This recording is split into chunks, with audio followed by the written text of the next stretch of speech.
Um, One thing I will say about Glenn, if it wasn't for Glenn Lord and what he did, the work he did, the research he did, none of us would be here now. We wouldn't be talking. We wouldn't have had all of the Howard material that we've had over the years. And I mean, he is completely responsible for that. You can say what you want to about DeCamp's Conan versions or comics or anything else, but as far as Howard goes, we would not be here if it wasn't for Glenn. So he was definitely a Howard purist. Then Oh after yeah. the He was, but not like he didn't, he wasn't raised to it like someone like me or Rusty was raised to. We were there when Sprague de Camp tried to destroy Howard and get him completely out of the marketplace and didn't want to be published anywhere. And so we got very irate about we want absolutely pure Howard. And that was it was a reaction to the time. Glenn came in when everybody, if you wanted to tweak it and modify it, you tweaked it and modified. The point was to get it sold, make some money, and get it out there in print. That was the point. So it was a very different thing, different time. He was raised in a different way with that stuff. But when we wanted to do pure stuff, he was like, sure, go ahead. That's great. He certainly didn't have a problem with it. But that wasn't where he started. He didn't start there. We started there. He started with let's get Bob in print. Bob deserves to be printed. He's a great poet. He's a great author. He deserves to be in print. Let's go. And he did all that heavy lifting, tracking everything down and getting the original publications done in the 60s, 70s, 80s. That's him. We just get to come along later, clean it all up and touch it up and punch out another version, a little cleaner. So just to be neat. So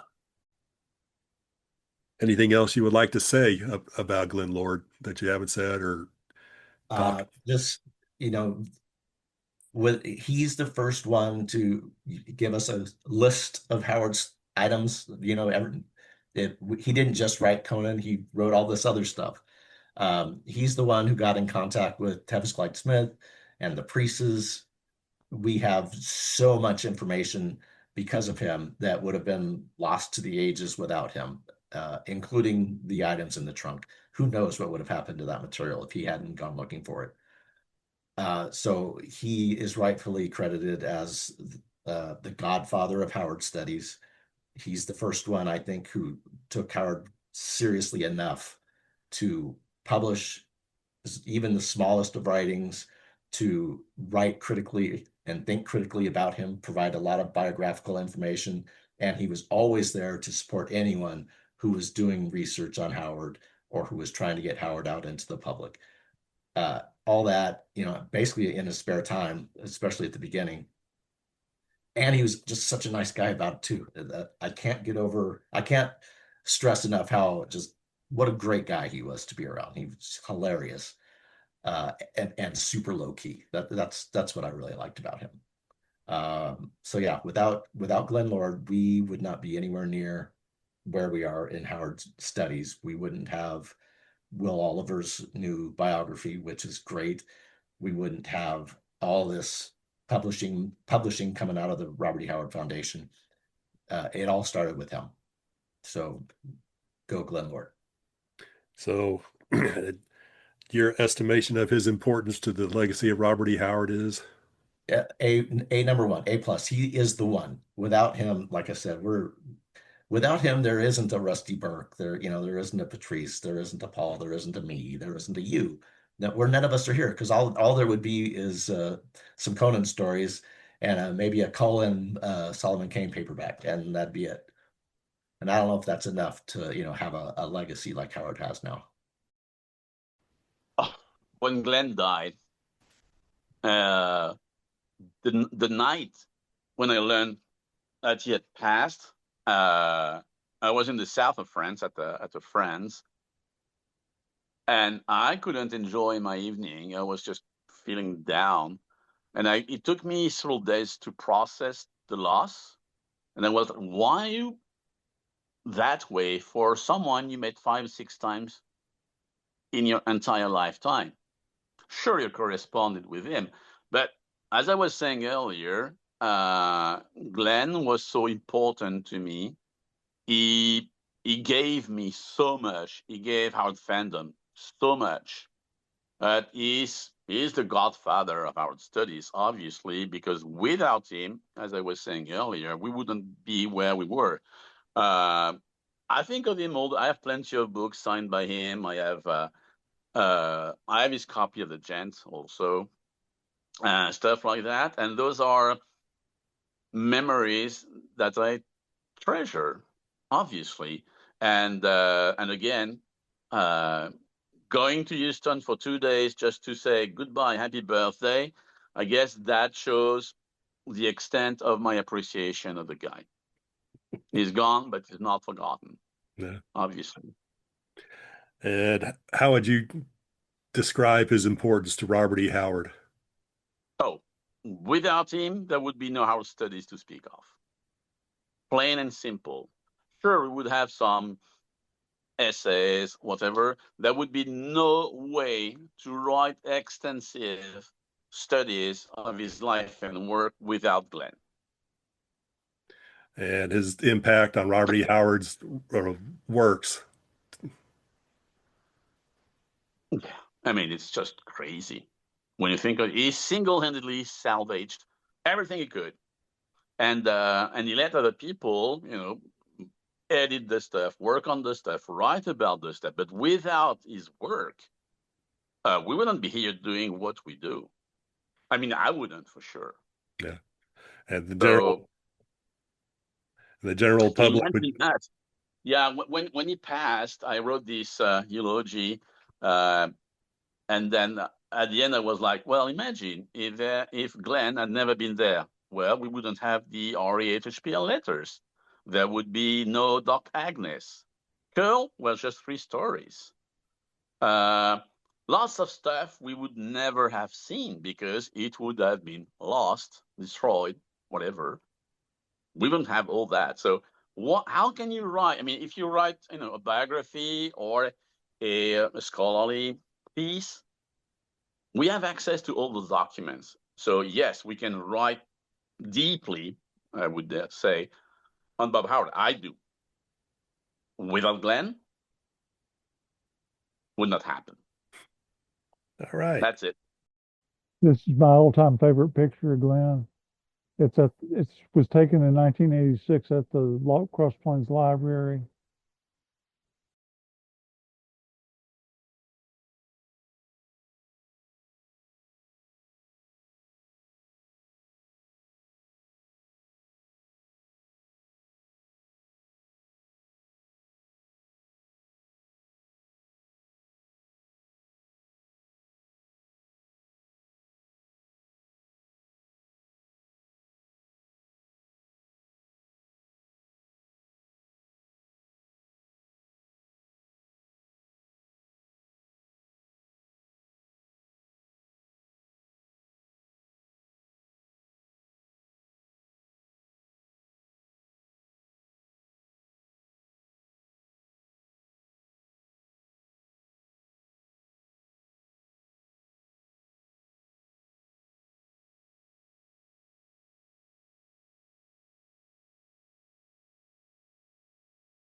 Ever ask him about his history as a fan of Robert E. Howard's, about how he became a fan, anything like that?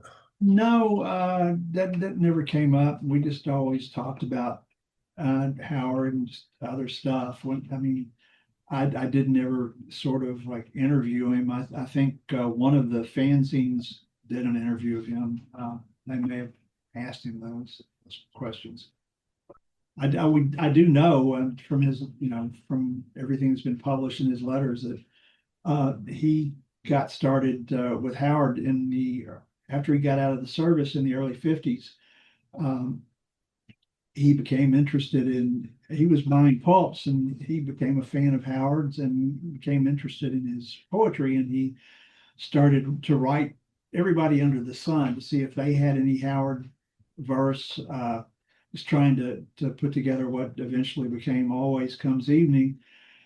And he was at that from, I don't know, maybe 53 on. And then he just kept learning more and more about Howard. And by the time he became the agent in 65, he was considered the authority on Howard already. Yeah, he got started with Howard. He was, when you talk about Glenn, he was a lot like a lot of us in the Howard world, a real nerdy guy, very smart. He finished #1 in his high school class in the little town he graduated in. I got to read his valedictorian speech, and it was about the future crumbling of civilization. I'm like, wow, here's a Howard fan. And he'd never seen Howard at that point, but it just like, wow, this is a Howard guy. And somewhere in there, he finally started reading the pulps.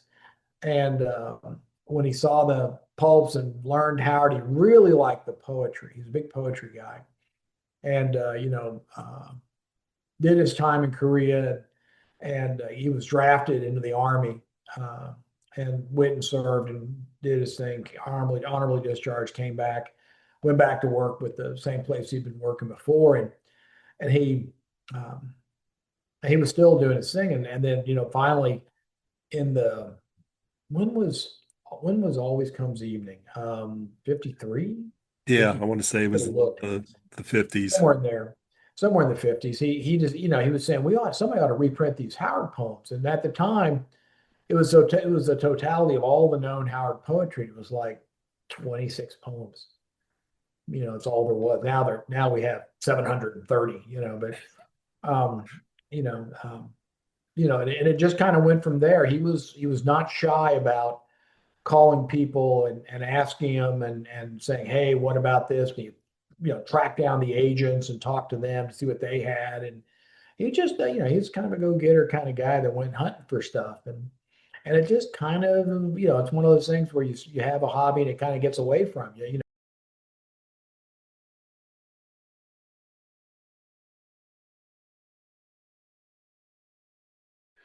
In talking with Glenn, did he ever tell you how he became a fan of Robert E. Howard?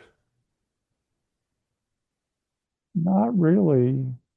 I mean, he did tell me that he got into,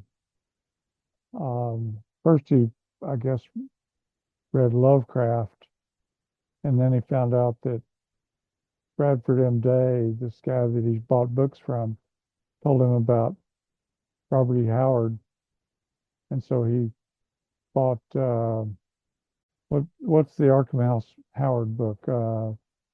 Darn, Skullface and Others?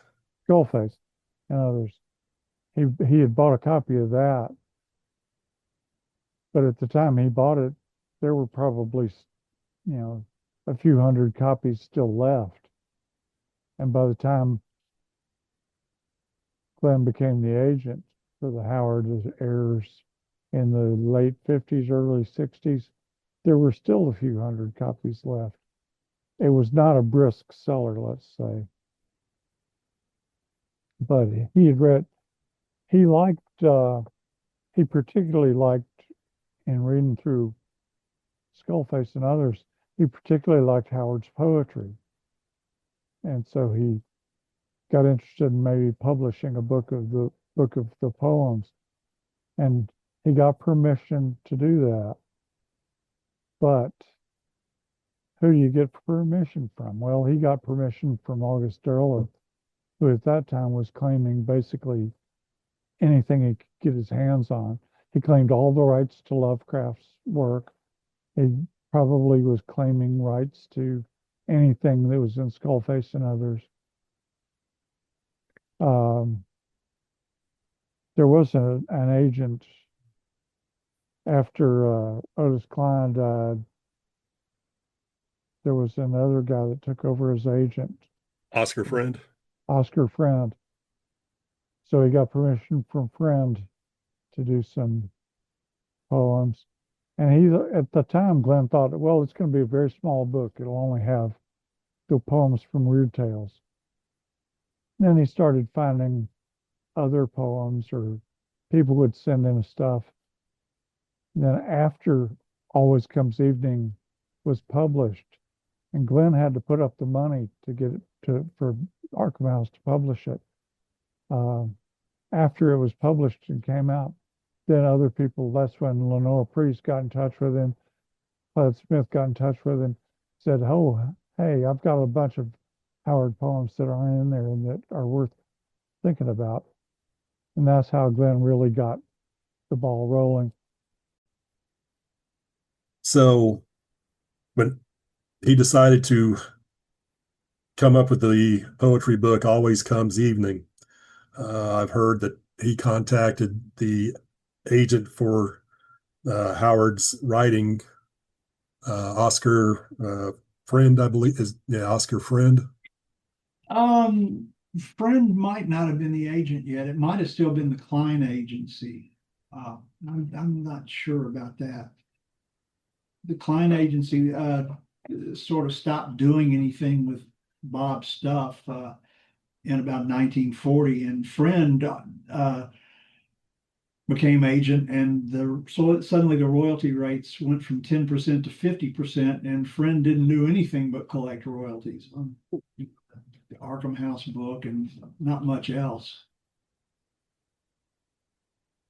So then in the 50s, what was out there for Howard stuff was the known press editions, the Arkham House, Skullface, and then I think Always Comes Evening, and of course, all the old pulp collectors had all the Howard stuff at the pulps, but those people that didn't know enough to go searching for pulps yet, or that didn't want to, just didn't have very many books. Did he ever tell you, or did you ever ask him about why he became so interested in trying to track down all of the Howard stuff on his own before he became the agent? He was just a super fan. Okay. I mean, he was the ultimate Howard nerd. He makes us look, he just really loved Howard and wanted more and more. So I like that. Find out that the stuff was, basically thought to be lost, and he wanted to find out if that was true. From what you're saying, you're intimating that he started doing all of this tracking down of the trunk, the contents of the trunk, before he was made the agent for the literary heirs of Robert E. Howard, correct? I believe so. But don't quote me on that. I know that it was after Always Comes Evening came out that he started really trying to get this stuff. Before that, he was generally looking for poetry, but he was acquiring a lot of bibliographic information. I mean, that's why like Last of the Celt, he's getting information from all these other fans about other Howard stories. He's trying to collect all of it, and he becomes obsessed, just like a lot of us get that bug where we have to get all this Howard stuff, and he's contacting everyone he can for any scrap of information, any publication. He was buying pulps from anyone who had them for Western stories, all that stuff. So these collections that are coming out in the 70s, I mean, most of them were collections of material that had been published before in a pulp magazine. But if Glenn had, here's an unpublished story or a draft of something that would fit in that collection, then that book would become even better, because here's all the stuff that was in the pulp, and here's that extra story that we just found. But I'm not sure about the timeline. He may have been the agent when he finally acquired the trunk material, but he was looking for it well before that. I can say that with certainty. Yeah, as I believe the timeline always comes evening came out in 57, and I believe Paul said he was made the agent in about 1964, 65, if I remember correctly. That sounds about right. And he probably got the contents of the trunk right around that time. But again, it was all in process before then. So he had been talking with L. Sprague de Camp beforehand. I guess he was going through de Camp to try and track down all of the poems that he could for his book.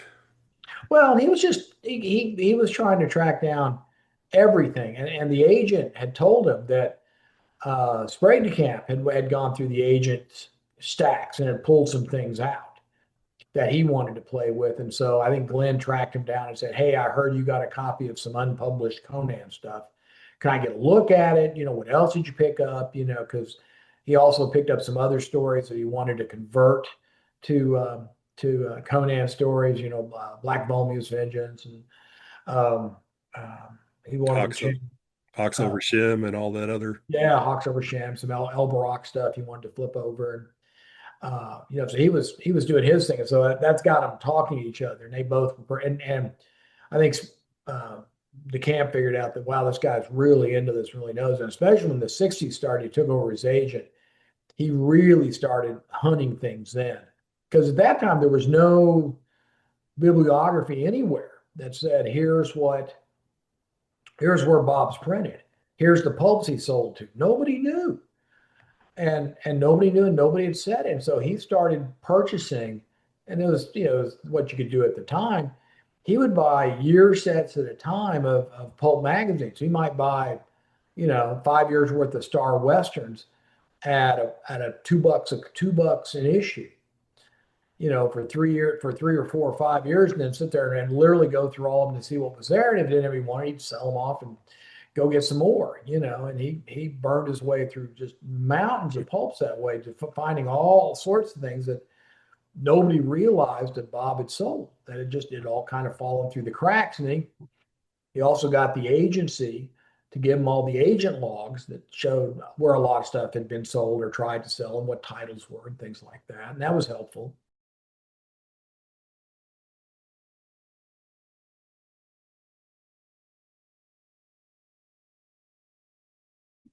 Do you know much about how he became the agent for the Robert E. Howard literary heirs? So after L. Sprague de Camp put him in contact with Oscar Friend, who was the agent at the time. It's kind of, so everyone knows, well, I assume everyone knows, Otis Klein was Howard's first agent. When Howard died, Klein continued on selling stories for Dr. Howard.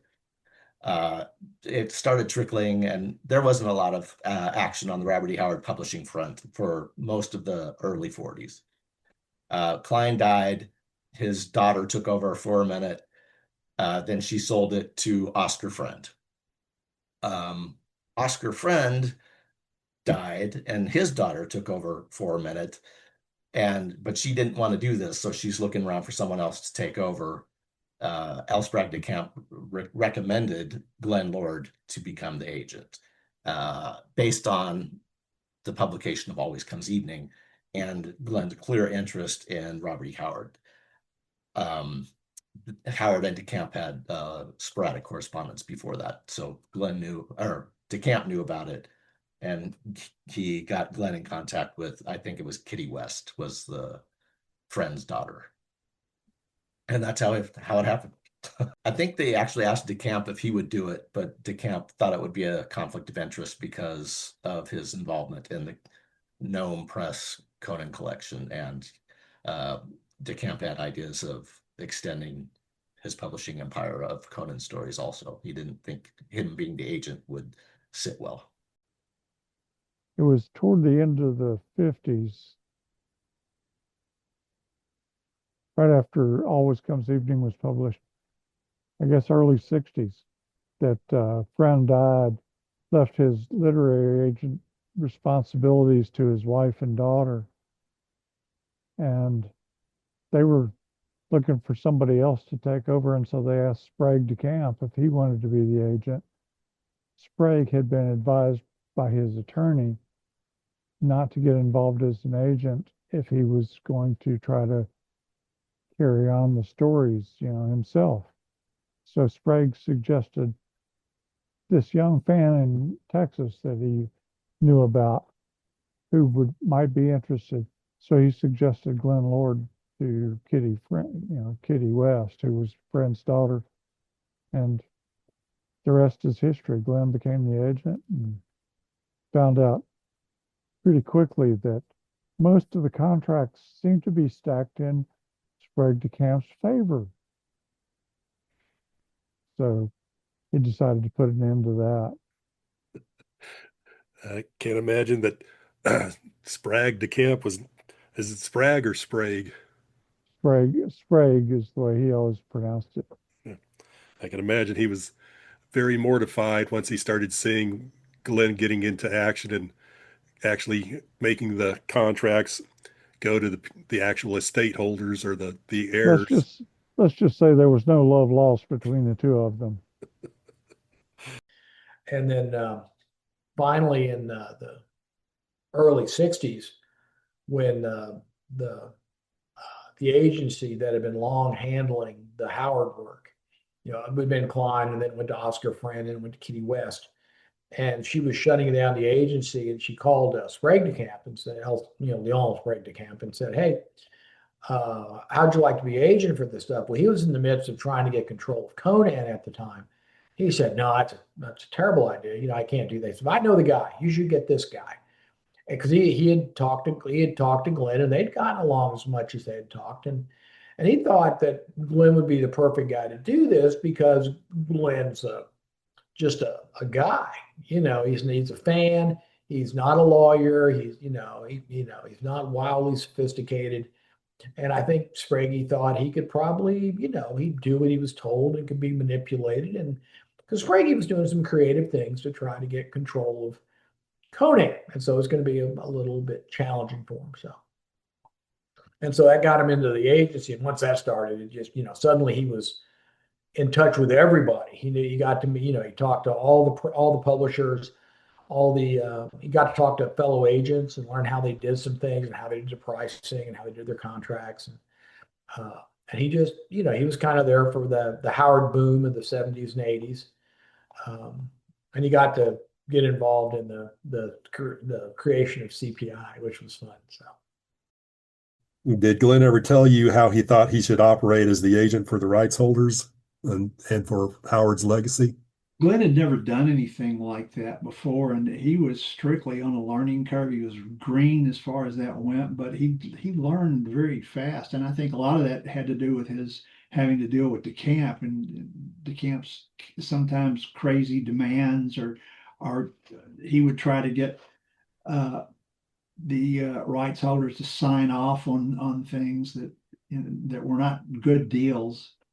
And this is something I haven't heard discussed much, but at one point the rights holders tried to sell Friend the rights to all of Howard's material, and they asked. This was I think it's maybe right around 60.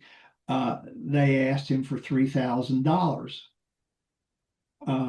Which seems like chicken feed now, but it was a bit more than that. And Friends, he stalled and said, "I don't know if it's worth that much." And he came back with all these excuses. No one's buying this anymore, and blah blah blah. And he eventually offered them about $900, I think it was, for the complete rights. And fortunately, they turned him down because not that they knew anything, but of course, just 3 or 4 years later, everything changed for the better for them.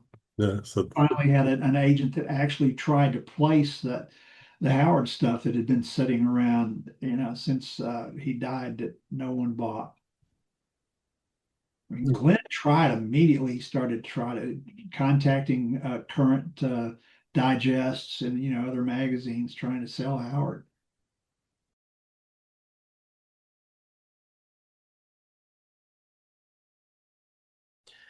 And then he finally heard about the trunk, the famous collection of Bob's typescripts, thousands and thousands of pages of material that Doc Howard had sent out west after he had died. And so he started chasing all that down in the 60s. And so he started on that before he became agent. And then it took 3 shipments to get it all in because it had gotten a little scattered out on the West Coast. And he got it in 3 bundles. He paid for it himself. And the last one didn't show up till after he was agent. But he, tracked down those. And once he found that, he had to go, it was 13,000 pages. It was a huge mass of paper. And a lot of it was unsorted, and it was a real mess. And he had to go through it and figure out what it all was and find all the letters. And then he started, he went back to Cross Plains and he said, "Hey, who here knew Bob Howard back in the day? You got any letters? Who was his friends? And he just started doing all the legwork and figuring out who everybody was and where he could find stuff and who might have stuff, and just, tracking down more and more and more stuff. Had a good time doing that. So he did a lot of that kind of stuff. And just, he dug out so much stuff. He's probably responsible for more than 90% of what we know about Bob's bibliography and what's out there. There was just very, very few things that there were things that came along after that. There's a couple things that Patrice found or I found or somebody else found, but not many. Odds and ends here and there. Of course, the trunk wasn't a trunk by that point. It was a couple of, it was some cardboard boxes with manuscripts thrown in there. Because, yes, the trunk, Howard had a trunk in his room and he threw discards in there. But by the time that Dr. Kirkendall, P.M. Kirkendall, was going to send it to Ed Price at Dr. Howard's request, he said the trunk is just too fragile. It can't travel in this condition. So he had gotten a bunch of boxes and put the material in the boxes. They went to Ed Price. Well, Ed was a little, I don't want to call him careless about him, but he loaned poems to people. I can't remember who the guy was. There was a guy in San Francisco who was going to publish a book of Howard poetry. Oh gosh, who was the guy? Names are eluding me tonight. There was a guy in San Francisco. There were 2 guys actually in San Francisco. Who was the agent for H.P. Lovecraft who lived in Florida? Barlow? Robert Barlow, yeah. Barlow had, by that point, had relocated to San Francisco. He was going to the University of California, and he met a guy there named Drew Beck. And they were going to publish a volume of Howard poetry. Dr. Howard sent them some poems, and I think that after Dr. Howard died and the material was sent to Ed Price, I think Ed probably loaned them a few poems. Who knows where they ended up? Yeah, I know in reading some of his reminiscences of Bob Howard that he did state that he had lent it out to people, and I think he said that the person he had lent it out to claimed that he didn't have them or something like that, and he tried to help. Yeah, and then somehow miraculously found them weeks or months later. Oh, I stumbled across those letters. Yeah, right. Stumbled across them. I know that. Like you just take a box full of letters from Robert E. Howard and throw it in the back of a closet? Yeah, I think Glenn said that Paul said that Glenn, when he was talking to the guy, once he started offering to pay money for whatever stuff the guy had, that he suddenly started finding all sorts of other Yeah, stuff. all of a sudden it just shows up. It heard the siren call of those dollars. So Yeah, Glenn really was assiduous in tracking down not only Ed Price, but also all the other guys that Price had sent material to see if he could get a hold of copies of the stuff. So, I mean, if it wasn't for all of Glenn's efforts, unpaid efforts, this is all before Glenn became the agent. If it hadn't been for his efforts at that point as a fan, we wouldn't have all this Howard stuff now. do you have an idea roughly about how much he was able of the stuff that we've gotten or have been able to publish since, that Glenn was able to track down versus whatever he was able to get from Oscar Friend and Otis Klein's files of unpublished material that they had? Well, I think a lot more of it is stuff that Glenn came up with. The Oscar Friend material, the files, most of the stuff from there had been sent to the Kirkendalls and Alleray, Morris and Alleray Kirkendall, who were mother and daughter. They had all of that stuff, and a lot of it is still in Cross Plains at the bank in a safe deposit box. Gets dragged out when some of us want to see it, or when people want to see it, like at Howard Days or something, they'll get them out. And they've still got the Otis Klein agency, cardboard covers on them and stuff. When Glenn got back from Korea in like 1956, I think, he started asking other fans for poetry collections from Weird Tales writers like Clark Ashton Smith and some others. There wasn't one by Robert E. Howard, so he started to build it himself. While he was doing that, he kept hearing, he kept hearing about where certain papers were and who had them, and he would track them down and get copies of them. And in the course of doing that, he finally found out about Oscar Friend, who was the agent at the time, and Friend let him know about Kirkendall.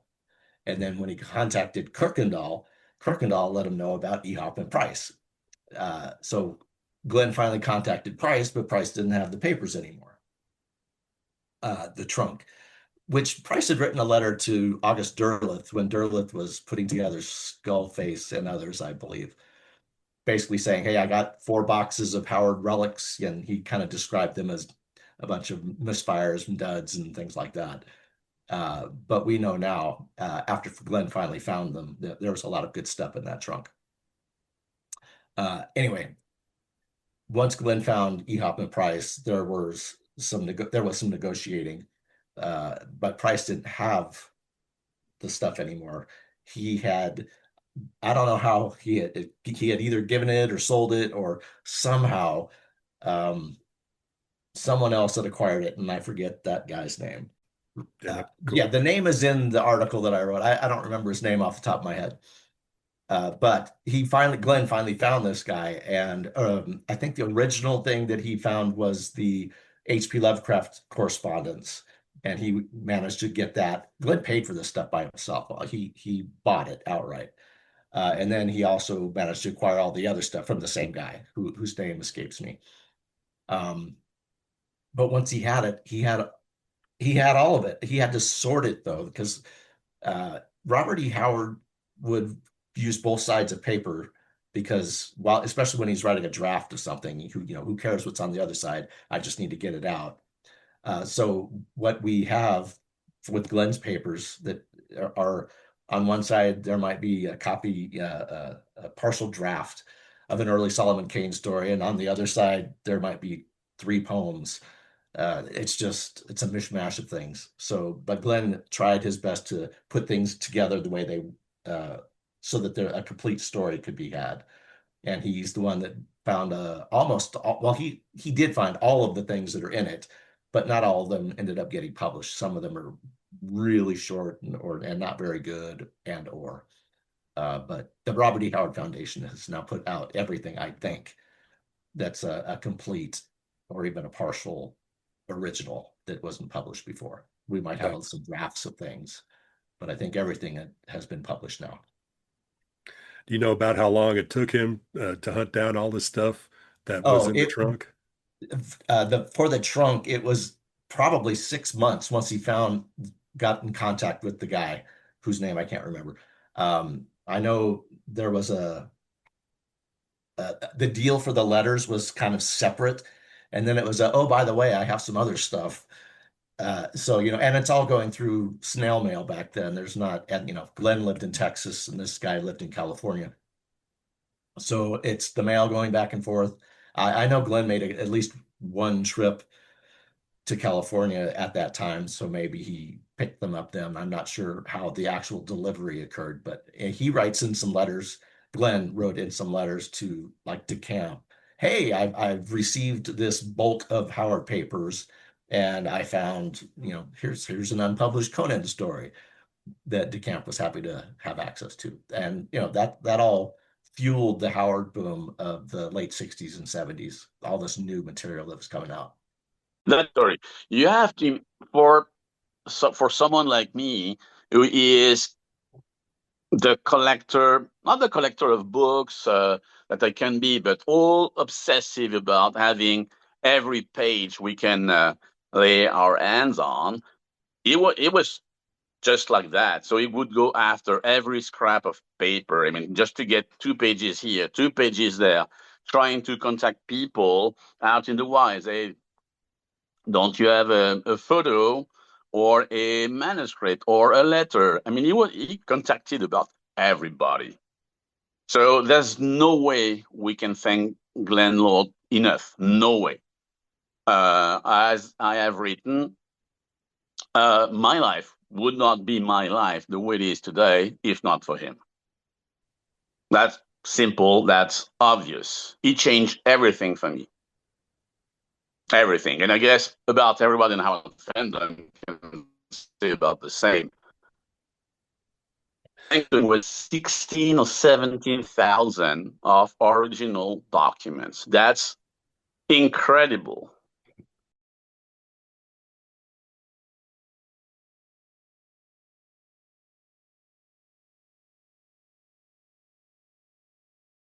So did Glenn talk to you about why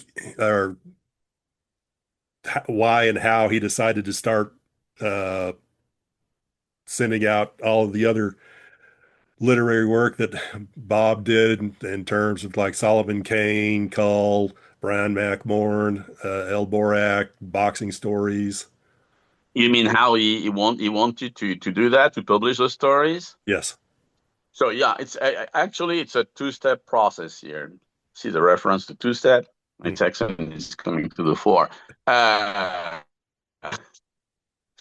So we have to remember that when he began in the early 1950s, when he first got interested in Howard, there was not a lot around. He knew about the Weird Tales, of course, but the rest was pretty obscure. I mean, fight stories, action stories, those Bolt magazine had been forgotten for years. No one knew what was in them. Also, he still hadn't tracked down what we call the trunk, the huge stack of typescript. So there was not a lot. There was not enough for him. I think Cull could only come to existence, volume talking about, because he found those papers. Because other than that, it was just Kings of the Night, The Mirror of Susan Thune, and Shadow Kingdom. That was it. Not enough to fill a book. But in 1966, when he got hold of all those pages, that's when things starting to get in gear, really. The previous year, he had the Jen Fobeck republished by Donald M. Grant. He also had other stories, and that was a second volume. But after that, he could publish lots of books. And that's why we got Red Shadows in 1968, and then the poems, because after Always Comes Evening was supposed to be the complete poetry. And as you know, well, It was far from being the complete poetry. So I guess it was the confluence of those two elements, the fact that he was becoming more and more professional because he had become an agent by 1964. And so the fan slowly became a pro. And then 1966, that's when he gets all those new documents. So he can, yeah, he can start shopping books around. And that's what he did. And it was always very cool. He would, send stories to fanzines, and so you could get this story here, that story over there, but he would still be able to manage to cut deals with actual publishers more than fans. So he was building he was building up fandom. And the reason why we had a hard boom in the 70s is mostly because of his efforts. Did Donald Grant contact Glenn Lord to start publishing the stuff, or did Glenn contact Donald Grant? No, they corresponded for a long time, and they each got pulps from each other. Grant was a book dealer. Glenn bought a lot of pulps from him, not just Howard, but Glenn was had a really wide interest. Grant started to talk about publishing some Howard in book form. He had done 2 books, late 40s, early 50s, and he was printing books for other people as an independent printer. And he got interested in doing some Howard after all their conversations, and they decided to do a Jump from Bear Creek because it was not really in copyright in America. There was some discussion about whether or not it was still in print in England, where the book had been published in 37. So they decided to try and get it, and then they had to they decided to do it as a facsimile, and they had to find a copy, someone that didn't mind if they took the book apart. And while that was in production, they were talking about doing other things, and Glenn and Grant were actually equal partners in every book that Don Grant published. So I know, especially during the Howard boom of the late 60s and early 70s, or up to about the mid 70s, especially, I think the one I remember the most, seeing the most Howard books from, was Zebra. So he was the one that worked with Zebra and getting that stuff out. Yeah, that's all. Everything, when you think of 70s, 80s, 90s Howard publication, it isn't Conan, it's all Glenn. Because nobody knew about the public domain stuff, so nobody else was publishing anything else. It was strictly everything went through Glenn. And then for the pastiches of the other characters, such as Carl Edward Wagner's book Legion from the Shadows for Brand McMorn, and then Andrew J. Offutt's Cormac McArt books, would Glenn have been involved in that at all, or was that strictly with those? I'm pretty sure that was just a publisher, and they just, I'm sure Glenn was involved. That, well, that's our character, you need to pay us something for it, and that they all agreed, yeah, it's their character, pay him 10% or 20% or whatever. I'm sure they did that, but other than that, he was like, sure, go ahead. Yeah.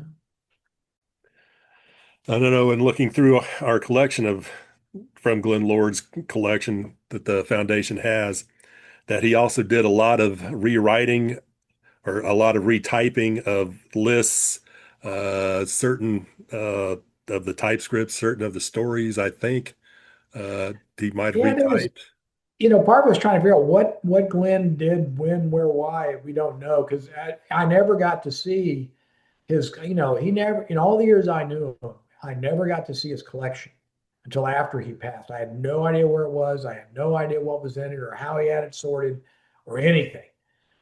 And he didn't keep records about that stuff either. He didn't keep index cards with everything he owned. He didn't have a file folder, all that stuff. And so figuring out what he did and why he did it and what's going on and when he did it is just a hoot. So there are things like, there's what I call clone pages. When we go through all the Howard typescripts, there was about a half a ream of unused typing paper that had aged like the rest of the typescripts around it. So it looked like it was probably Bob's. And whoever had boxed everything up just threw it all in with there, even though it was just blank pages. they threw it in with everything else. Well, then Glenn, there were some stories that would have a damaged page. And he didn't want to have the damaged page there he couldn't shoot a clean scan off of it. So he pulled out one of these old pieces of paper, got an old typewriter from somewhere that had a big old font, and retyped the page exactly the way it looks on the original page. Same line break, same spacing. It looks like, the same, except of course, if you look at the typeface, you can tell it's a different typewriter. So you can tell it's not Bob's typewriter, but it isn't easy to spot. You have to, first time I saw one, I went nuts trying to figure out what it was. And that's what it was. And somebody had gone through it and filled in some clone pages. And I assume that was probably Glenn. Could have been the guy in California. I don't know, somebody in California, but I imagine it was probably Glenn. And then after that, and there's only, a few of those out there, 20 or 30 or 50 pages of those. And there's still some of that blank paper left. I think it's still sitting at HRC. But then Glenn would also, I think, back in the day, in the pulp days, you always just sent the original to whoever wanted it. And if they bought it, they would use it to do the typesetting with, get the story all done and was ready to publish. They'd just trash the original pages, the original TypeScript pages going. And so that was what the world was like when Glenn started doing this stuff in the 60s. And there's probably, we've kind of ID'd a few stories that he probably had that he sent the original TypeScript and they destroyed them when they got done with them. And at some point he decided that wasn't a good choice. And they didn't, and they're hard as, they were hard to Xerox because the age of paper makes them hard to make a good picture. And so at least for some stuff, he started retyping a bunch of it, especially the poetry. And that's easy to do. It's just a single page and you retype and you send people that instead of sending them the original. And he ended up retyping a bunch of the shorter stories, the little stubby things that were 3 or 4 or 5 or 10 pages long. He retyped a bunch of those. And then he occasionally he retyped something long, but not that often. Because I think at some point he decided that was too much work. And I think he probably went back to the Xeroxing got better and he decided to just Xerox them and send them the pages that way. And let them figure it out for themselves and get them sorted out. So yeah, it was pretty fun to try and figure. Part of the fun of working with Glenn stuff was trying to figure out what the heck did he do and why was he doing it and when did he do it and where did that go? What happened to this? Where, we just don't know. And going through some of that stuff, I noticed there was a lot of things that are not so much a lot, but there were a few things that Glenn Lord had obviously retyped. Do you know why he would retype stuff? Sometimes because it was so faint, because a lot of when Howard kept a copy of something, of course, there were no photocopiers. So you had to do it on, paper, carbon paper. So by the third carbon, and a lot of times the ribbon on Howard's Underwood would get so worn that by the time he was typing those pages on some of the stories toward the end of the ribbon, they would get really faint and hard to read. That's why some of those photocopies, you'll be like, what in the world? I can't see, and you get your magnifying glass out and like, maybe that's what that says. But I think Glenn retyped some of them just because he knew that no publisher would accept something that was that faint and that was that hard to read. So he tried to make it easier on the publishers. Do you know much at all about when Carl Edward Wagner decided to get the pure Robert E. Howard Conan text books out? Well, Glenn decided that I believe the Lancer deal, Lancer may have gone bankrupt and there were no current books available on Conan, but Glenn decided to do pure Howard texts. And it would have been a 6-volume set, but he approached Wagner and asked him if he would edit it. So Carl was just thrilled, overjoyed, and was actually very disappointed that the second set of 3 didn't ever come out. But he became a big friend and correspondent with Glenn. they had their massive letter exchanges between those two guys. And Glenn was friends with him until Carl died.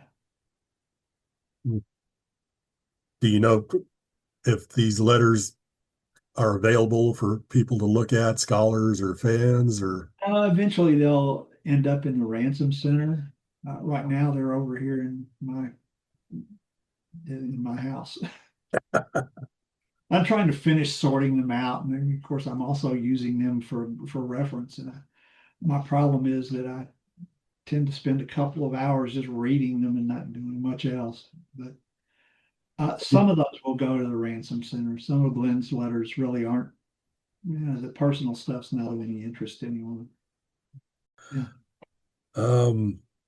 Getting back to Glenn Lord then, and the 1970s. The great Howard boom. The Howard boom. Did he talk to you about his dealings with Marvel when they went or came looking to see about? Not much. Several people had approached him about doing Conan comics. Most of the offers were ridiculous. A lot of fans that wanted to do their own Conan comics, and finally, I don't know how. I think Marvel might have contacted him, but whatever the deal they worked out, he didn't get very much per issue. It was a small amount. Never bought a Marvel comic until Conan, and I just bought that because it was Conan. And I guess once the Conan comics started taking off for Marvel, they started going and publishing sort of like what DeCamp had been doing, where they were taking non-Conan stories, and Roy Thomas would be adapting them into the Conan comics. But Conan got Conan. Well, Roy did a good job, and he was a Howard fan too. It still is, and I guess he was a good match for him. And one of the things, in addition to taking non-Conan stories and adapting them into Conan stories, they also started adapting some of Howard's horror stories into their horror comics when those started back up again in the early 70s. Yeah. Do you know if Glenn approached them, or whether it was just Marvel approaching him for more Howard stuff? Marvel looking for something else that had to do with Howard that they could branch out. They started to do when they did the black and white magazines, they were interested in, material for those. That might be where the horror adaptation started. Those didn't do that well. They never matched the success of the Conan comic or the Savage Sword of Conan magazine, which was I really liked that magazine. Besides just the comics, they had articles in there too. Fred Blosser had an article in every issue.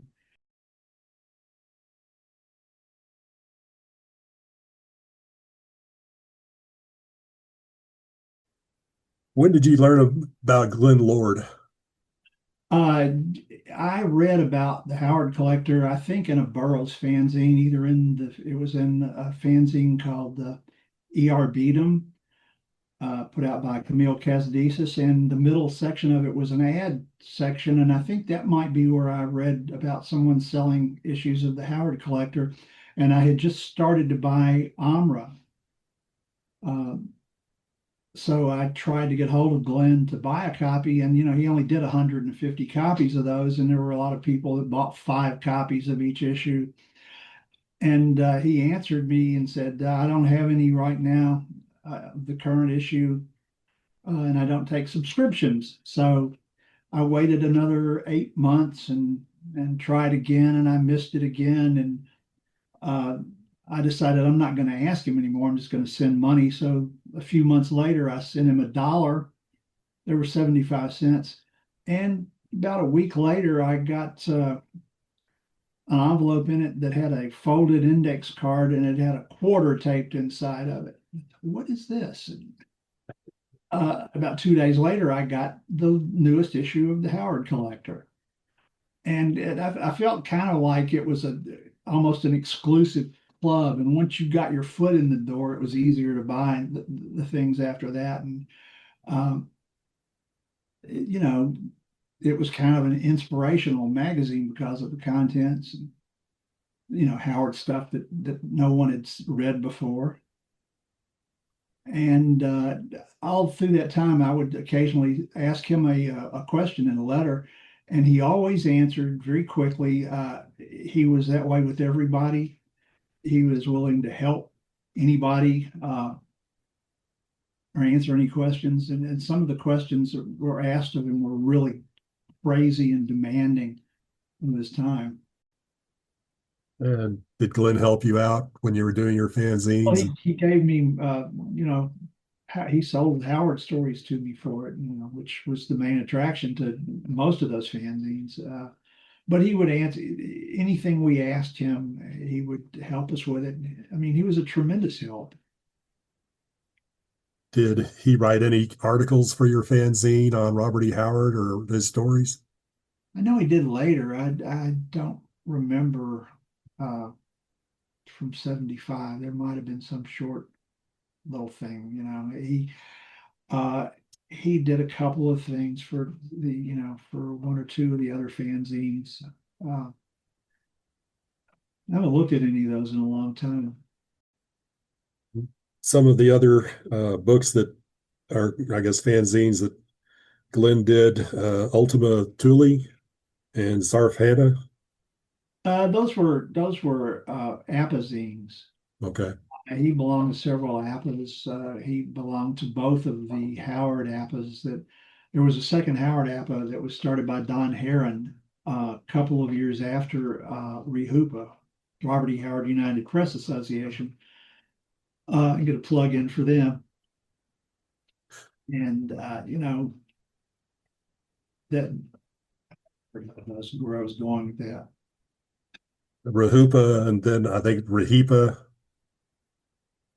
and then Ultima Thule and Zarfana. I'm sorry. Yeah, those two were just apazines. There were 2 pages each, maybe 4. And for a long time, REHUPA was just it didn't amount to much. It didn't have much substance, but it always, if it had a Glenn Lord contribution in that mailing, there was something worthwhile in it. So your first getting involved with, I guess, Howard fanship or scholarship was doing this poetry book with Vern. Did you do anything else before that, or what was the next thing you did after that you No, might have used Glenn? after meeting Glenn, the next thing I did was the selected letters that he was editing. And I think I misstated the other day in talking about publishers and stuff. I was not the editor of selected letters. Glenn was. He chose which letters would go in. I did the annotations for them, and boy, there were a ton of those because, Robert E. Howard in his letters he'd be talking about stuff that people nowadays would never have heard of. The Santa Claus bandits in Cisco. Well, who would know about that? Only people who lived in Texas in the 1930s were familiar with that era of history. And so I did hundreds of footnotes. S.T. Joshi did the footnotes to letters to Lovecraft, and Steve Behrens did footnotes for the letters to Clark Ashton Smith. So it was chock full of footnotes. I mean, I had to rely on either Glenn knowing about something or maybe me finding a book that contained that information. Fortunately, the Houston Public Library was very good about providing information, especially the reference section. Did you have any idea what you wanted to do before you had contacted Glenn Howard and becoming a fan of Robert E. Howard, such as Glenn Howard, Glenn Lord, and getting your PhD in him?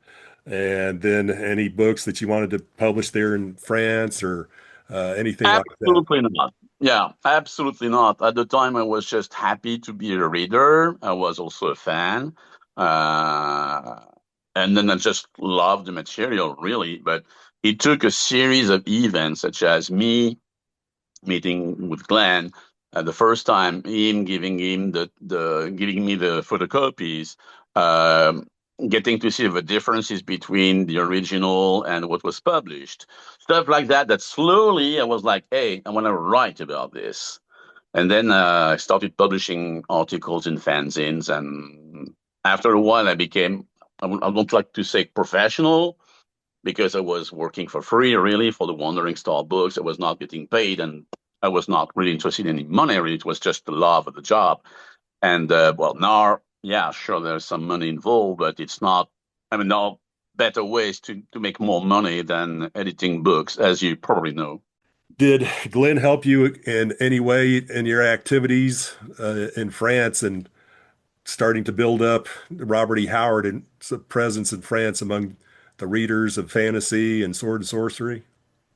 Yes, it did. Every step of the way. First, when I started asking, could even say pestering him for manuscripts, he would go, "Yeah, yeah, yeah, yeah," and then he would just send me, I don't know, I would get those manila envelopes, be that thick, full of original copies of original TypeScript. Every time I was asking, every letter I was asking for more stuff and more stuff and more stuff. There was no end to my appetite for those. Every time it was okay.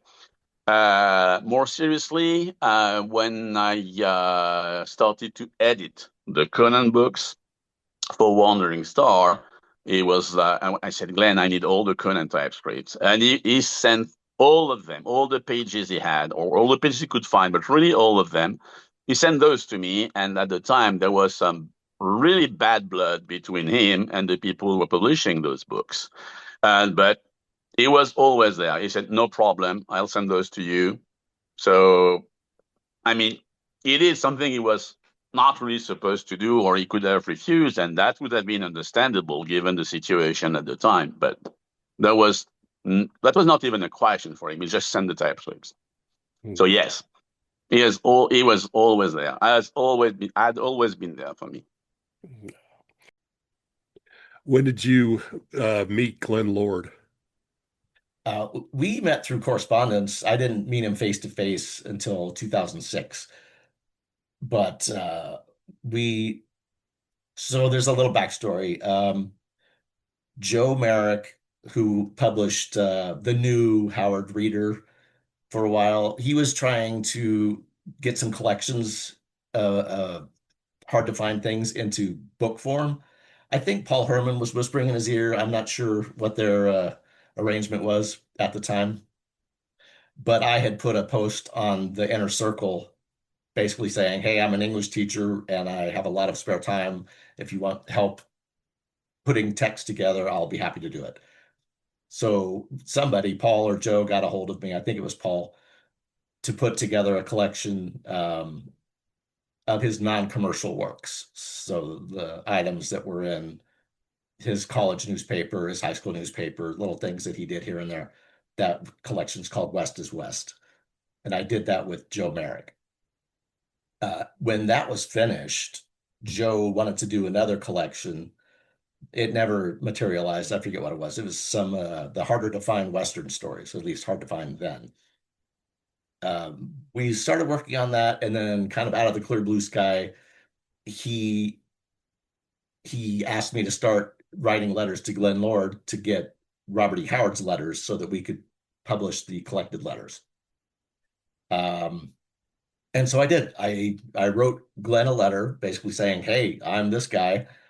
I don't know if you saw this book that I put out last year or whenever it was, but me and Joe Merrick are trying to get the letters going. So can I please have copies of XYZ? Joe gave me a list of all the letters that were known then, and I was just asking for them. And not too long later, Glenn sent me a letter, and included in the letter were photocopies of a bunch of stuff. and away we went. I got copies of other letters from other sources, but like the Tavis Clyde Smith letters had been scanned. I received copies of those. Anyway, I got letters started coming in from all over the place. And then at some point, Joe Merrick left the picture and the Robert E. Howard Foundation was created. And the letters became the next project after the first two books that they published, Rhyme of Salem Town and Last of the Trump. Having, I guess, volunteered to take up the editing of the collected letters for the ultimate editions and seeing what you've done or what you did for the first edition, I'm assuming that Glenn was there always ready to answer any questions, give you any other letters he had, help you with the dating of the letters, because Bob was notorious for not writing dates on his letters that he would send to people. That we ended up at later on, we would talk to each other on the phone after he had a stroke, especially. But yeah, he was always a source of information. He had written notes on most of the things, on most of the letters that weren't dated. He would write whatever the guess was at that time. And we haven't had to change very many of them. He had help dating some of the letters from other people that actually knew Howard when he got copies of them. It took him a little while to get back to you sometimes, but he always did. And he always provided the information you were looking for if he had it. And he would be super blunt if he didn't have it. He's like, I don't know who that, what that is or how that happened, which I also appreciated. A lot of people want to spin a tale even if they don't know the answer. But he generally wouldn't do that. He'd be a little self-deprecating about not knowing it, but he would tell you he didn't, and he always helped with anything he could. When you moved on from the letters to the other books that the foundation started putting out of Howard's stuff, did he help you in providing typescripts? I know that after he died and Paul started going through all of his collection and started scanning, we have all these new drafts for many of the stories that we didn't know at the time when you guys were doing the first edition of the books existed. But did he help you out, or did you ever ask him for anything if he knew of any books that you were working on at the time? Yes. Let me get my thoughts straight on this. While I was getting the letters from him for the letters, I always have a side project going. My thing at the time was trying to get copies of the Junto or the Junto. I don't know how you're supposed to say it. The amateur press thing that he did with Smith and Benson and Booth Mooney and those Lone Scout guys. And other things. I was always looking for something that hadn't been published, something that I had heard existed, but I've never seen. So he was the guy who had copies of everything, and he always supplied them. So I started asking for other things for other projects that I had going on, and he would always help with that too. I don't remember what year it was, but he started having little birthday gatherings for him in near Houston where he lived, and I went to a couple of those also. So there was not a lot, but whenever we met face to face, we would exchange dates, and I did a lot of research on Herbert Klatt, this really minor character in Howard's biography, but Glenn is the one who wrote the first big article about him. So while I was collecting the information on that, he and I were talking about that a lot because he was very interested in it. And that might actually be the last book that he got before he died, that I sent it to him. It feels like a month before he died. But he had access to everything, and he had copies of practically everything. When after he put out Always Comes Evening in, I think it was 1956, 57, he started getting letters from people who actually knew Howard, like Lenore Priest and Harold Priest. And that's how he ended up getting copies of the Junto or Junto, however you say it. And just more information started coming to him, and he saved everything. That man had files of everything.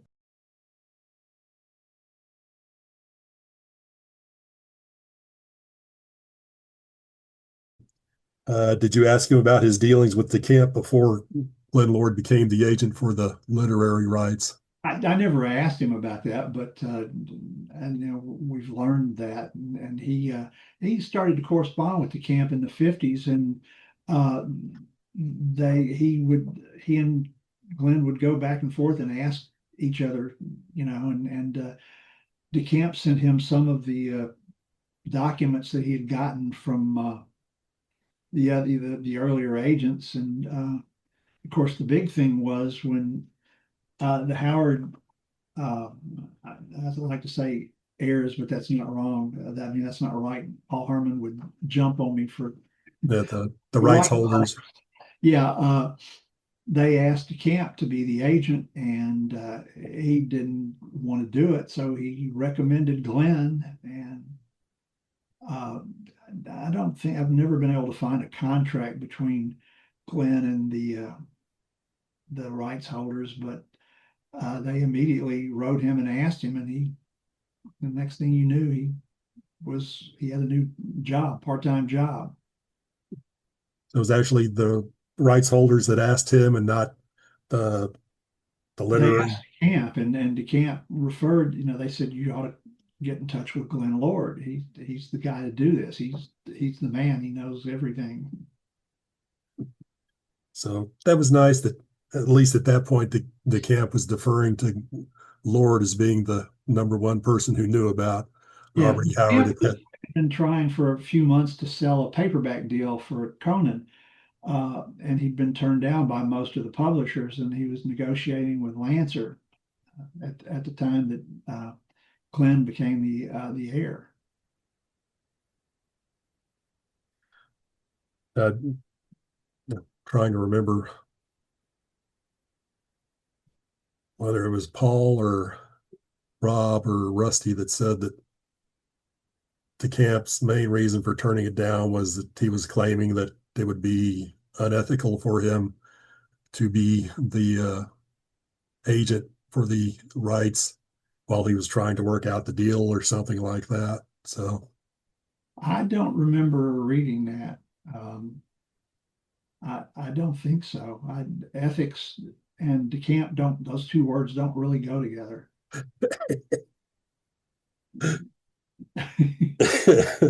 I don't want to offend any DeCamp fans much. oh, And very quickly found out DeCamp was a self-promoter and was only interested in himself, really, what he could, whatever he could do to make some money. And uh, he had actually been told earlier, he wrote a letter to someone, I don't know if it was at the client agency or Oscar Friend, I think it was Friend. He was just talking and said, hey, I could just write my own Conan stories and sell those or whatever. And he said, of course, I told him he couldn't do that without involvement of us. And of course, he had finished those Howard stories and then did write some of his own pastiches, but by that time he had made arrangements with the agent. But from that day forward, from the minute he got involved with Conan, he thought he owned Conan. so going back then, he had contacted Oscar Friend by himself initially to start hunting the poems down for Robert E. Howard to collect for the book he was wanting to publish. And that's how he also ended up getting to meet L. Sprague de Camp. It was through Oscar Friend. Yeah, I think that's where they got together. Yeah, Okay. that's where that relationship started. And by that point, Sprague de Camp had already been putting some years in. He had edited most of the known press books, and had added several, and had come across and kind of on his own came up with the concept of we could be doing new Conan stuff. We could make this an ongoing serial character to make money with, because he wasn't making money with his stuff. So he got excited about that. He tried all sorts of interesting approaches to get to where he wanted to get to, though it ended up turning into a conflict with Glenn eventually. So. Okay. So the split was that DeCamp took care of all of the Conan stuff, and then Glenn took care of everything else. Well, and to get there, DeCamp kept flip-flopping about are the Conan story or some of the Conan stories copyrighted or not. Because first he thought, well, we ought to say none of them they're all out of copyright, nothing's copyrighted, so therefore I can do whatever I want with the character. And then once he decided he might be better to create some kind of legal structure around the character, then he was like, well, wait, no, there was stuff still under copyright to go along with this other stuff was the pitch. And so he really hemmed and hawed around that, trying to dance it out. And he was very big on, and even though it's under copyright, he didn't want to pay the heirs for reprinting those Conan stories, even though he should have. And he didn't want to. And so Glenn, representing the heirs, doing what he thought an agent was supposed to do, said, hey, you're supposed to pay me. He didn't want to do it. He said, well, okay, Glenn just said, I'll just print them myself. And he went with Berkeley, and they started reprinting all the public domain Conan stories, which bit into the kind of stuff that Sprague was doing, which created a little conflict. And then when the movie guys showed up, in the early 80s and said, hey, we've got some people, we got some money, we got a guy, we got the lead guy, we want to do a movie, but you guys got to get these rights sorted out. We can't do this. And so Sprague went and got a lawyer named Arthur Lieberman up in New York, very smart guy. Interesting character, but a very smart guy, who sat down and said, here, let's work this out. And so they came up with this fascinating deal that was, we're going to create CPI, Conan Properties Inc. And out of this will come, and they ended up setting a couple other side corporations too, Cull and Solomon Kane. But the CPI was the big one. And the point out of CPI was, and it came out of this, like you said, the control was Sprague would manage the Conan work. Glenn would manage everything else. And then they would split the money basically 50-50 DeCamp and heirs, with Lieberman for some reason taking a percentage. And then Lieberman said, hey, Glenn, you get 10%. Hey, Sprague, somebody else got another 5 or 10%. And Lieberman put the whole deal together, and everybody just said, okay. And whether it was really appropriate or not in the situation, that's a good question. But they did it, and everybody said, okay, we'll do this, and off they went. So. And that was like the early 80s. That's the way it stayed until the end of the 90s, when Sprague got old and died, and Glenn was no longer the agent. Then and the bombs took over, and then things started changing after that. So No, so this would go back to showing that, not to get sidetracked on bashing DeCamp, but DeCamp was really only interested in Conan. He couldn't care less about any of the other No, stuff. and I think it was maybe 66. He wrote Glenn and was showing interest in Solomon Kane. He decided he was going to try to get his claws into Solomon Kane. But by that time, he was too late, because Don Grant had already nailed down the rights to do a collection of all Kane stories, or a collection. I don't know if it was going to be everything, but of course he did. They published everything they had that they knew of. By that time, though, Glenn already realized that DeCamp needed to be, he needed a leash as far as that went, because he'd already made insane demands trying to get them to sign off on Conan for nothing. And he misrepresented a lot of things. He told them that a lot of the stories had gone into the public domain and had never been renewed. And that just wasn't true. And of course, eventually Glenn actually did the research and found out. And I think DeCamp might have just been guessing, because going by dates, and some of the stuff had been renewed. or wasn't yet expired time-wise. Did he tell you how he dealt with the camp after he was made literary agent for the rights holders? Well, he didn't tell me, but that's known from, from his letters and things. Well, he talked about it, of course, a lot back in the 70s with fans or with, I know, to the fanzine publishers. And he just had to not let DeCamp get anything over on him. And DeCamp tried over and over again for a while until he realized, no, this is not going to work. And their relationship became less cordial at that point.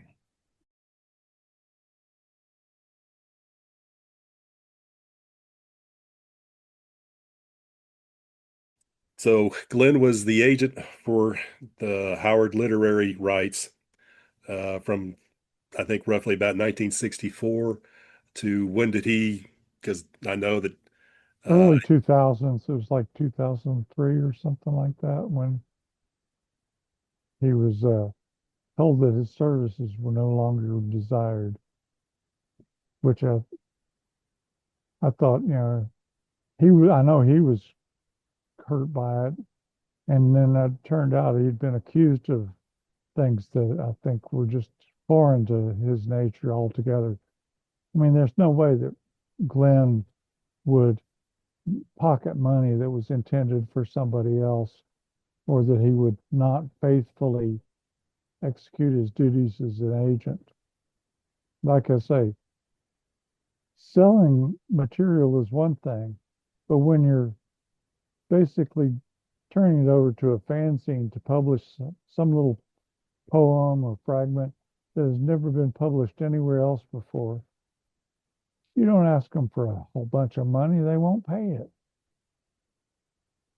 But by doing that, by presenting them with this stuff and allowing them to use it, you create this loyalty and this market for your material out there. Yeah, because Paul said that Glenn was one of the old Texas types of his word and handshake was his bond, and that he didn't need Yeah, to. he didn't need it. There were no contracts with Glenn. It was like, sure, you say you're going to do that, you're going to, he would expect that you were going to do that. Most of his deals were either over the phone agreement or a handshake at a convention or something. That was it. Because he expected everybody to be like him, which of course not everybody is. Did Glenn ever talk to you about his feelings when he was sued by the new REH or Robert E. Howard rights holders and his No, decision? No, he didn't. Okay. no, he never really discussed that with me. I don't think he talked to many people about that a lot. It was not a happy time for him. I know he had just retired from his regular job. He worked for some paper company, uh, and he was just going to devote all of his time to Howard. But by that time, that was before the Wandering Star editions came out. Things had really slowed down as far as Howard publishing. Of course, now even though he no longer worked for the new rights holders, he still furnished the editors of the Wandering Star books with anything they needed, typescripts or anything else. And I do know that at one time they were trying to get him to give them all of the Howard typescripts. Well, those belonged to Glenn. He hunted them down. He paid for them. They were his. He didn't own the rights to the stories, but that was his property. And I know they did when they finally he had to. I know that when he had to go show up for some court appearance, he had actually boxed all that stuff up in case he had to turn them over.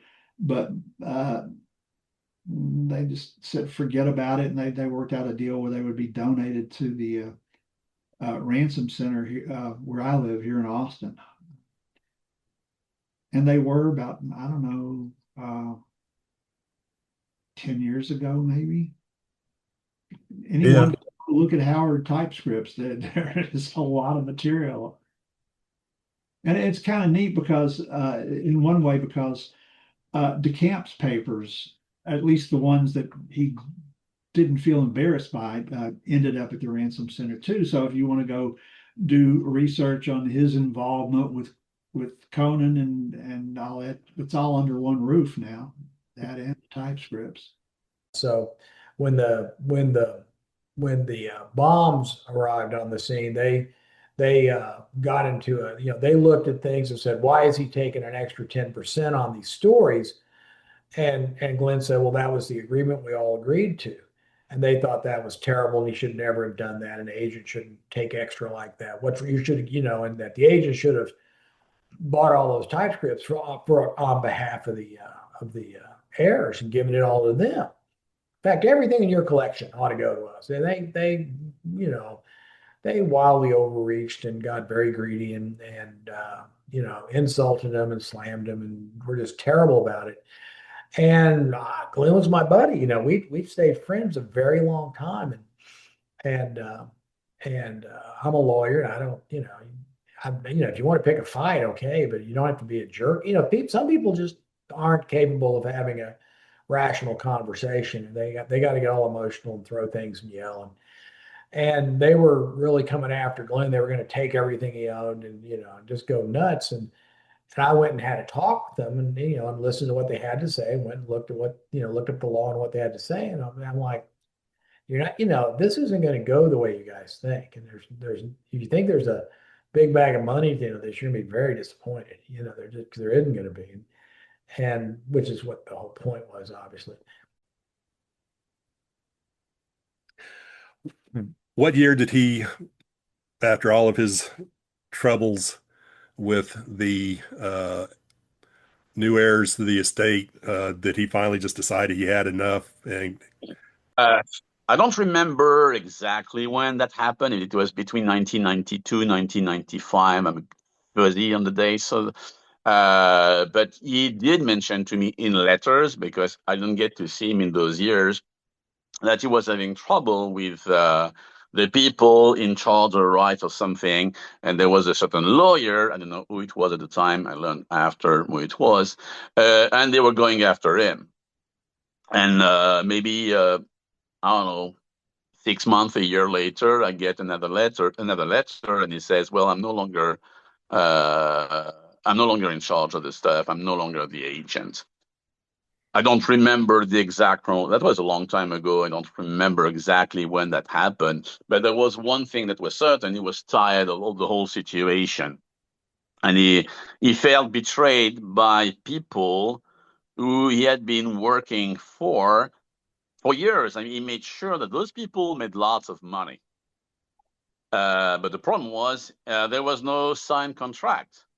It was just a handshake deal. And for Glenn, his handshake was worth more than his signature.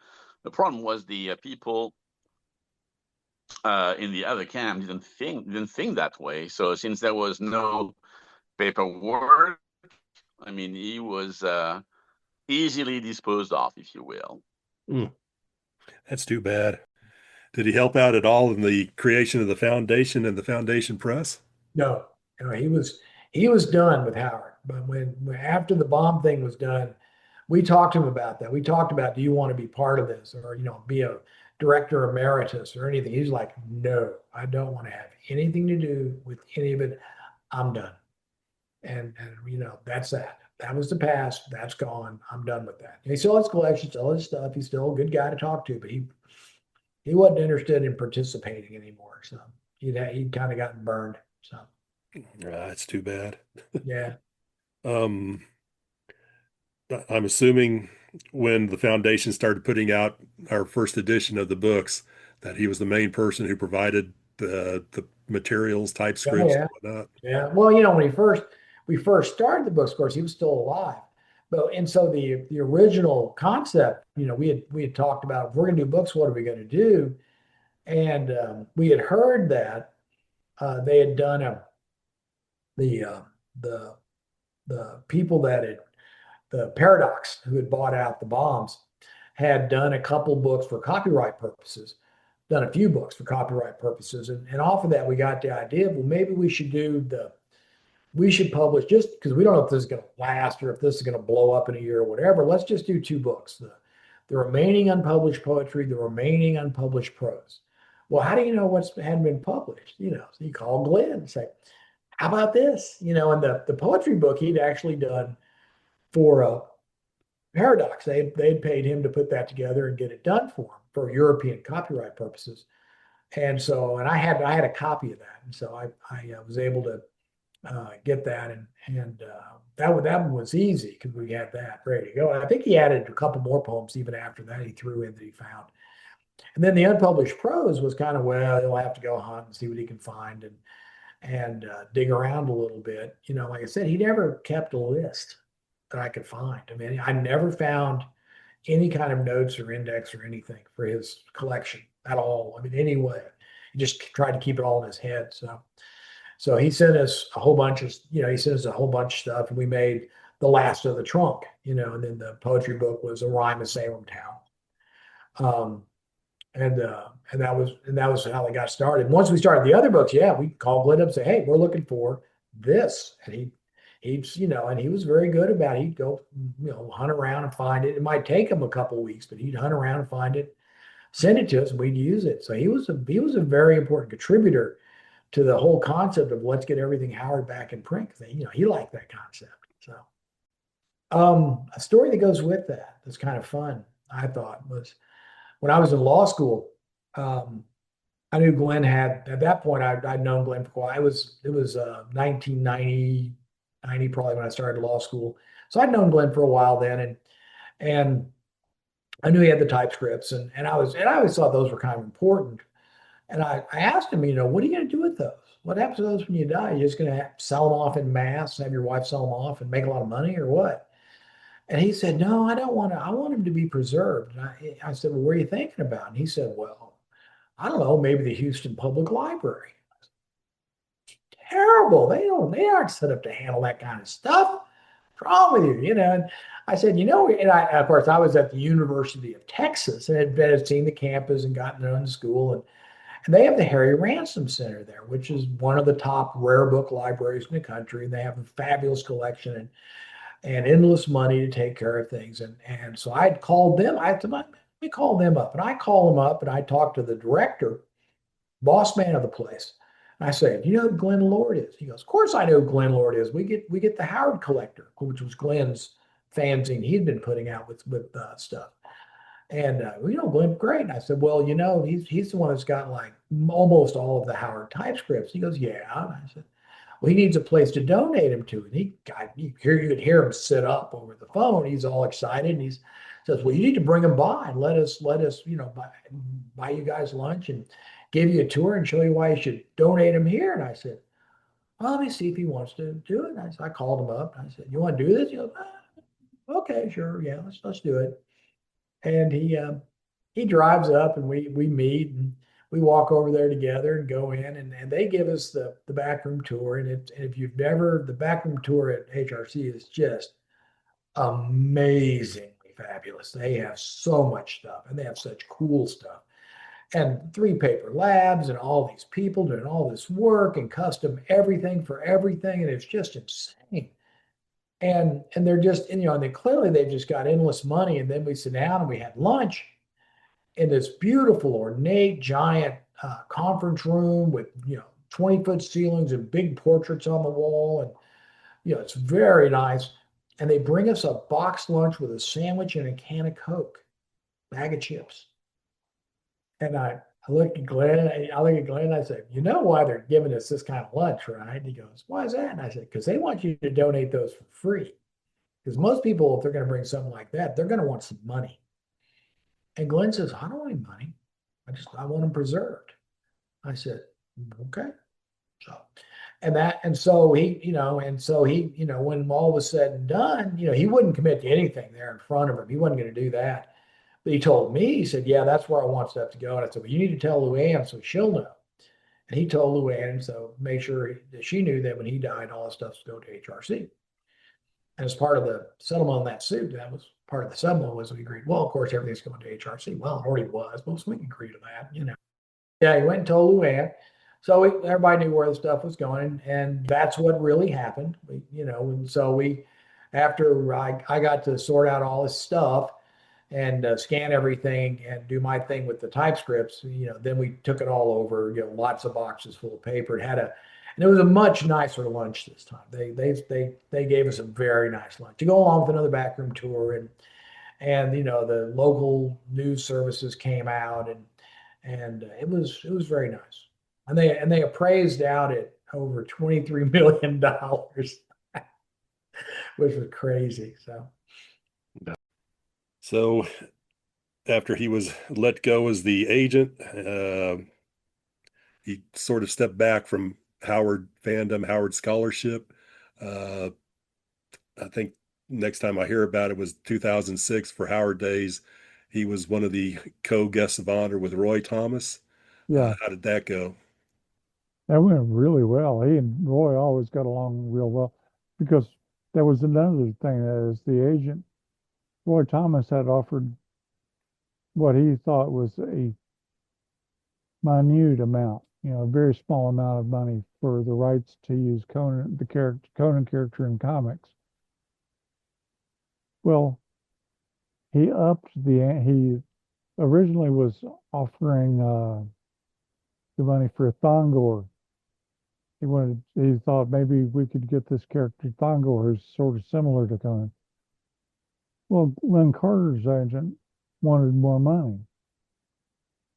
So Glenn thought, well, why don't I? And Roy basically on his own decided to up the ante and by $50 and use his own money and agreed, okay, I'll write the first few scripts and forego any salary for it because I spent more money than Stanley authorized me to spend. Never had to step back from the writing of it again, you know, for years. Roy wrote the damn thing. But I mean, Glenn basically let him use the material, use the character. I think he understood that this is going to create a big audience for this character. And Roy helped Glenn out then by always mentioning the character was created by Robert E. Howard, what story this current comic story is based on, and so forth. And that would send people like me looking for those stories. So it was you scratch my back, I'll scratch yours kind of thing. But that was largely Glenn's hand as an agent, providing material to not a fly by night, but a low budget publisher.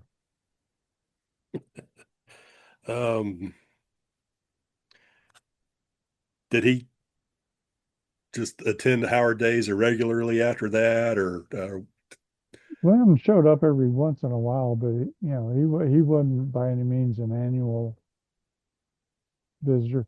It was really funny when he and Roy were in the high school gymnasium at a table with a microphone, and I set it up so people in the audience could ask some questions. And somebody, they were joking back and forth, and they were, you know, having a good time together. But somebody asked Glenn something about how he felt when he first saw the Conan comic or whatever, and Glenn says, "Well, it did make me throw up."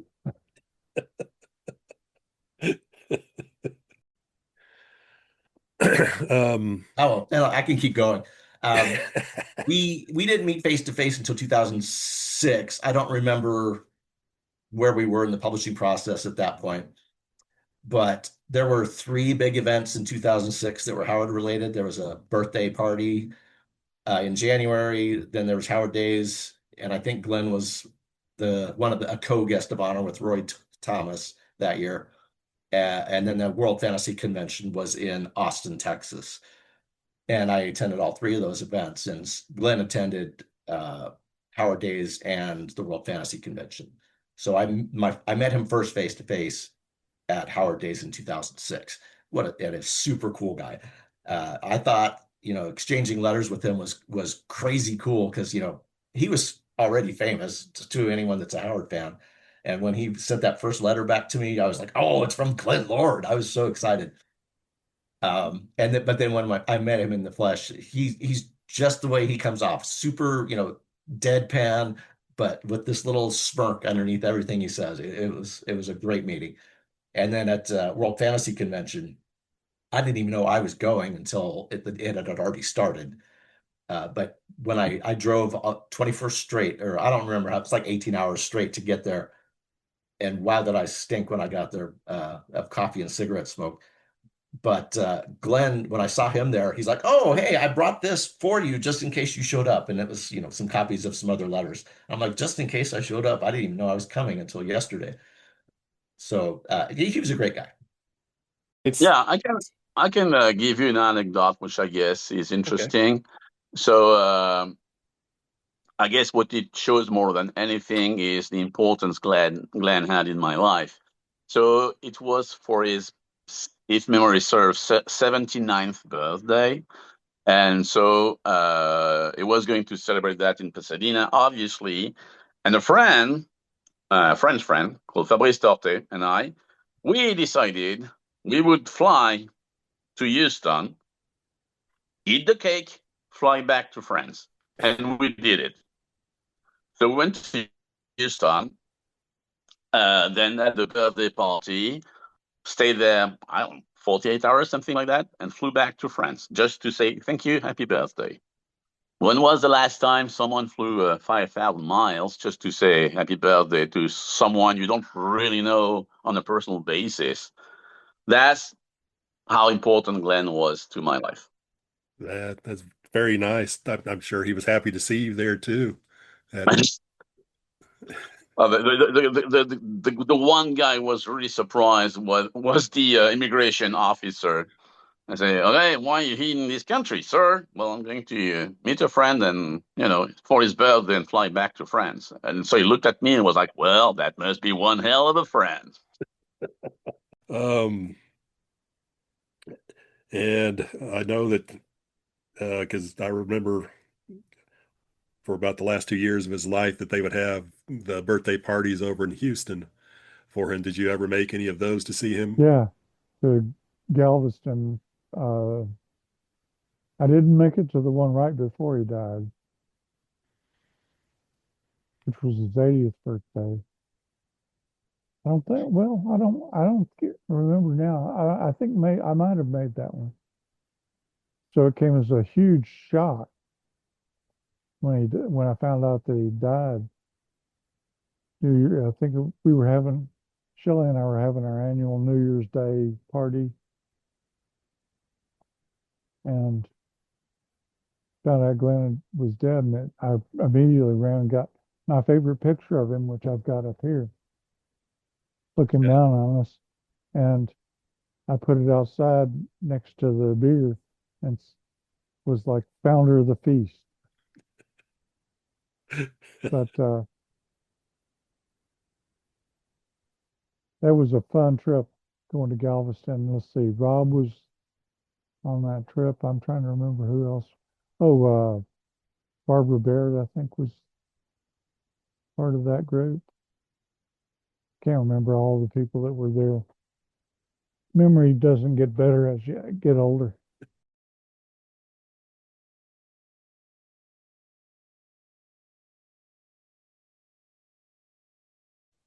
What would you say the impact of Glenn Lord is on Howard's scholarship and just Howard's legacy?